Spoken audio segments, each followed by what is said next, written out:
పుల్వామా ఉగ్రదాడిపై మన్మోహన్ సింగ్ మాట్లాడుతున్నారు. లైవ్ చూద్దాం. Terrorism is a scourge. It is something with which we can never compromise. And as the Congress President said, today is not a day to raise contentious issues. Our role is today to convey to our soldiers, their families, our heartfelt condolences, and that the Congress Party stands full support of our Jawans and their families. Our sympathies are with those who have lost their near ones, and we will do all that is necessary is to keep this nation united in support of anti-terrorist measures. I want to just say, listen, no force, no amount of hatred, no amount of anger can do even this to the love and affection that our country is built on. You cannot even do this. That's all. Thank you.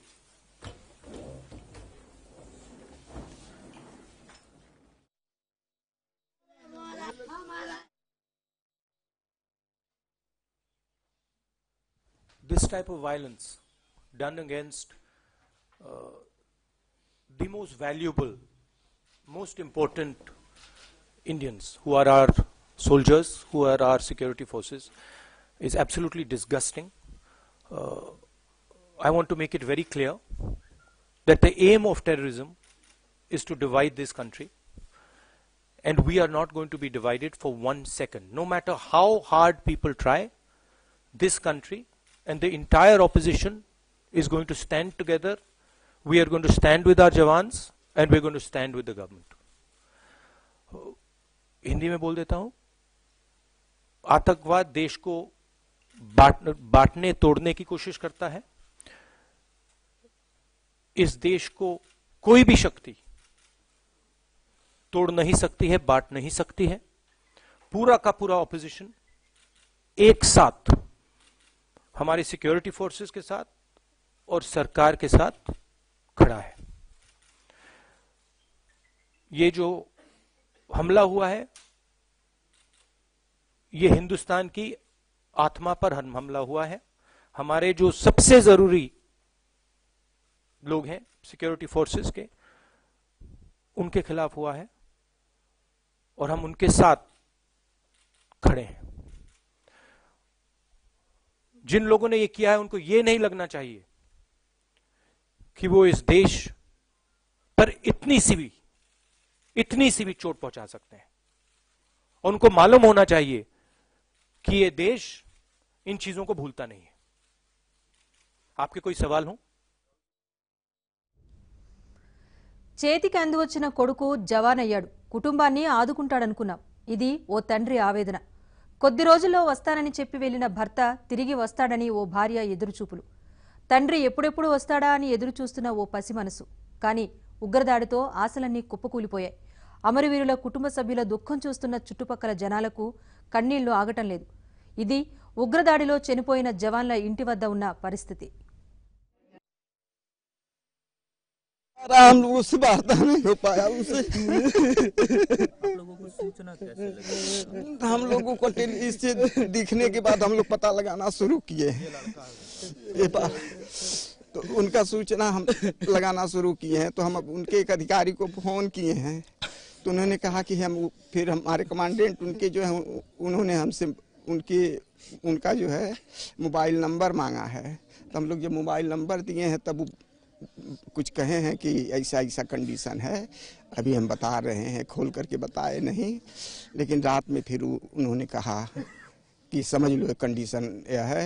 और उनका केवल मिला हुआ है वहाँ एक card, identity card, और वो मिल गया. को जवाब उसका खत्म कर देना चाहिए सर. इस बेटा को भी हम युद्ध में लड़ने के लिए भेज देंगे. इसको भी भारत माता की कोख में देने के लिए हम तैयार हैं. लेकिन पाकिस्तान को इतना धूल चटाना है कि 7 जन्म में एक बकरी का बच्चा तक पाकिस्तान में मुर्दाबाद एक बकरी का बच्चा तक पाकिस्तान में जिंदा नहीं रहना चाहिए। हमको भी कहिएगा कूदने के लिए उस आग में, तो हम बम बारूद लेकर के हेलीकॉप्टर से कूदेंगे पाकिस्तान में, इस स्थिति में भी। लेकिन उसका खात्मा कर देना चाहिए सर। जीना है तो मरना सीखो, कदम कदम पे लड़ना सीखो सर। एक बेटा को भारत माता के देश आजादी के चलते, भारत पाकिस्तान को धूल चटाने के चलते न्यौछावर कर दिए सर। अब ऊपर वाले तारीख को छुट्टी काट गया है और बहुत बुरी दर्दनाक हादसा हुआ है। हम पाकिस्तान के खिलाफ बिल्कुल मुर्दाबाद की जयकारे, ऐसा बिल्कुल अनहोनी किया है। हम इससे बहुत घृणा करते हैं। इस देश से हमको बहुत घात लगी है। हमारा बच्चा है, उसकी अभी 2 बेटी हैं, केवल अभी शादी हुई है, नया ही बच्चा है। ये हमारे गांव का सुंदरावली का ही रहने वाला है, बहुत गरीब घर के बच्चा है। इसको देखते हुए इस पाकिस्तान ने जो हरकत की है वो बहुत घिनौनी हरकत की है। ऐसे लोगों को फांसियों की सज़ा या देश से को बिल्कुल ही निकाल कर देना चाहिए यहाँ से। मैं इस बात को बहुत उससे कहता हूँ।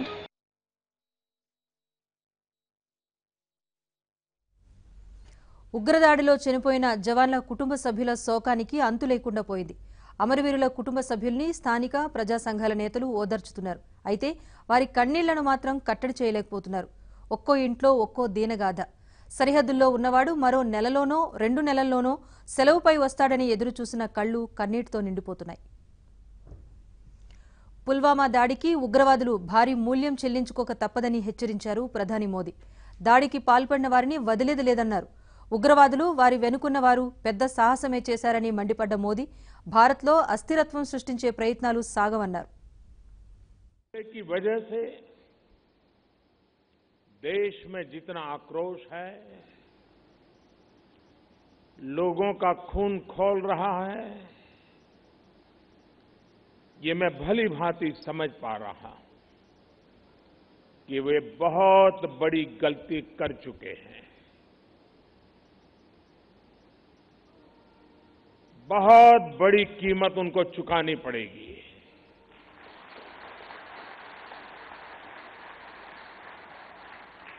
कि हमले के पीछे जो ताकतें हैं,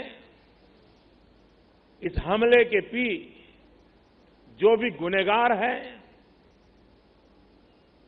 उन्हें उनके किए की सजा अवश्य मिलेगी। हमारे सुरक्षा बलों को पूर्ण स्वतंत्रता दे दी गई है। जो ताकतें हैं, इस हमले के जो भी गुनहगार हैं, उन्हें उनके किए की सजा अवश्य मिलेगी। पक्ष में या विपक्ष में, हम सब राजनीतिक छींटाकशी से दूर रहें। इस हमले का देश एकजुट होकर के मुकाबला कर रहा है। देश एक साथ है, देश का एक ही स्वर है और यही विश्व में सुनाई देना चाहिए, क्योंकि लड़ाई हम जीतने के लिए लड़ रहे हैं।